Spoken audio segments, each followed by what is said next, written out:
চান্দাতে তো আজকে বিয়ে দিয়ে দিলাম। এটা বিয়ে দিলাম এর সাথে। দেখো নিয়েছি। আচ্ছা নিয়ে আসো।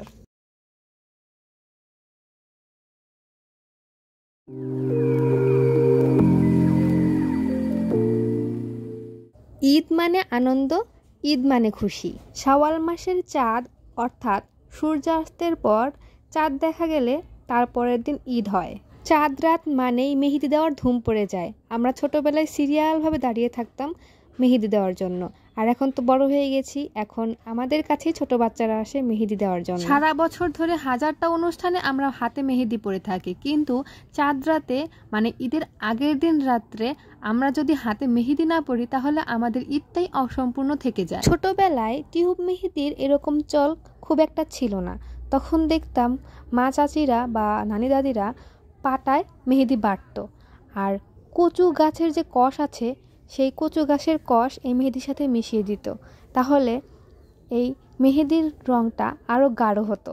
আর এখনকার দিনে টিউব মেহেদি ঘরে ঘরে। তারপরে আবার যারা টিউব মেহেদি হাতে দিতে পারেন না তাদের জন্য স্পেশাল সুবিধা হচ্ছে হাতে স্টিকার পাওয়া যায়, মানে মেহেদিরই স্টিকার পাওয়া যায়। সেই স্টিকার হাতে লাগিয়ে তার উপরে মেহেদির প্রলেপ দেওয়ার পরে সেই মেহেদি শুকিয়ে যাওয়ার পরে স্টিকার তুলে ফেললেই সুন্দর মেহেদির ডিজাইন হয়ে যায়।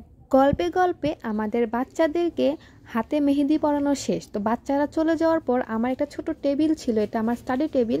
তো এই টেবিলটা একদমই ফাঁকা, এই টেবিলটাকে একটুখানি ডেকোরেশন করব এই চিন্তা ভাবনা নিয়েই আমি এগোচ্ছিলাম। তো আমি আমার গাছের গোলাপ ফুল এবং আমার গাছের অপরাজিতা ফুল এইগুলা দিয়ে ডেকোরেশন করার চিন্তা ভাবনা করছি।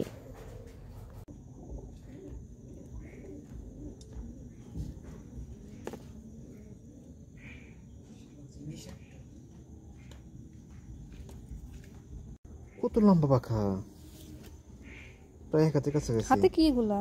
ওই যে এই বলছি জবা ফুলের কষ বসছে নাকি? এই বাচ্চা জোড়া দিছি, বাচ্চা এই বাচ্চার পাখা এত বড়? বাচ্চা বড় হইছে, জোড়া দিছি। এটা কিভাবে বোঝো এটা? বুঝি চান্দাতে আজকে জোড়া দিলাম। চান্দাতে তো আজকে বিয়ে দিয়ে দিলাম। এটা বিয়ে দিলাম এর সাথে। দেখো নিয়েছি। আচ্ছা নিয়ে আসো।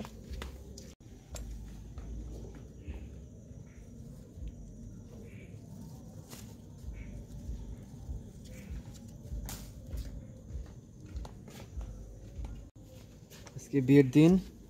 আচ্ছা বিয়ের দিন? ঈদের আগের দিন চাঁদ রাত। আজকে ওদের দুজনকে বিয়ে দিয়ে দিলাম। একদম সাদা, ফ্রেশ সাদা, দুইটাই গিরিবাস।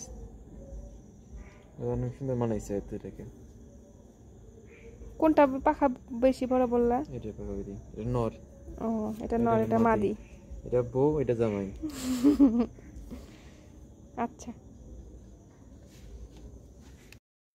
আমাদের ছোটবেলায় ঈদের সময়টা কাটতো ঈদ কার্ড দিয়ে।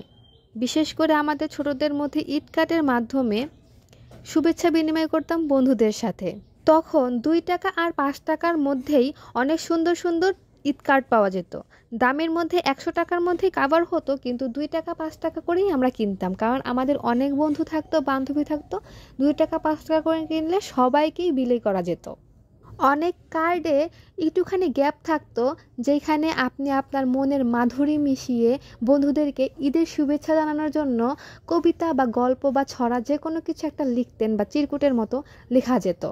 এখন আর ঈদ কার্ড পাওয়া যায় না। এখন সবাই মোবাইলে, মেসেঞ্জারে, ইমুতে, হোয়াটসঅ্যাপে সব কিছুতেই ঈদ উইশ করে। এখন ঈদ কার্ডের প্রচলনটা একদম হারিয়ে গেছে। যাই হোক, আমিও এই আধুনিক যুগে ঈদ কার্ডের ব্যবহার করছি না। আমিও মেসেঞ্জারে, হোয়াটসঅ্যাপে বন্ধুদেরকে উইশ করেছি। সবাইকেই করতে পারিনি, ব্যস্ততার মধ্যে থাকা হয়। কয়েকজনকে করেছি, আর সবাই আমাকে উইশ করেছে। এই জন্য সবাইকে অসংখ্য অসংখ্য ধন্যবাদ, এবং আবারও সবাইকে ঈদ মোবারক। কথায় কথায় আমার এই গোলাপ ফুলের ডেকোরেশনটা হয়ে গেছে একদম গাছের তাজা ফুল, অনেক সুন্দর দেখা যাচ্ছে। আর অনেক দিন আগে আমি কুশি কাটারের কাজ করেছিলাম, তো সেইটা টুপি বানাতে চেয়েছিলাম, কিন্তু টুপি হয়নি। তার জন্য আমি ছোটোখাটো একটা ম্যাট বানিয়েছি। এটা দেখতে খুবই সুন্দর, এটা রেখে দিয়েছিলাম, আজকে এটা কাজে লাগছে। তো এটার উপরে আমি একটা বাটি দেব। এই বাটিটার মধ্যে আমি অল্প একটু পানি দিয়ে, আর বরাবরই আমি যেরকম করি ডেকোরেশন করি, পানি দিয়ে তার উপরে গোলাপ ফুলের পাপড়িগুলো ছিটিয়ে তার উপরে অপরাজিতা ফুল রেখে দেব। এটা দেখতে খুবই সুন্দর হয়েছে।